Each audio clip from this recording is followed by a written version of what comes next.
హల్లెలూయా హల్లెలూయా. ఆయన మాట చాలు, ఆయన చూస్తాడు. దేని నుండైనా నిన్ను కాపాడుతాడు. మనం ఏమనుకుంటామంటే ఇది నా వల్ల కాదు, దీని నుంచి బయటకు రాలేదు, ఈ పాపం నుంచి బయటకు రాలేదు, ఈ అలవాటు నుంచి, ఈ చెడు అలవాటు నుంచి, ఈ దొంగ చూపుల నుంచి, ఈ కామం చూపుల నుంచి బయటకు రాలేను అని అనుకుంటాం.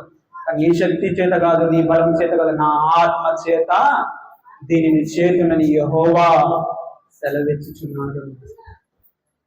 ఆ రోజు యోనా సముద్రంలో పెద్ద చేప కడుపులో అంచులు ఇసుక, సముద్రంలో ఇసుక ఉంటాయి కదా, అంత లోపలికి వెళ్ళిపోయాడు ఆయన.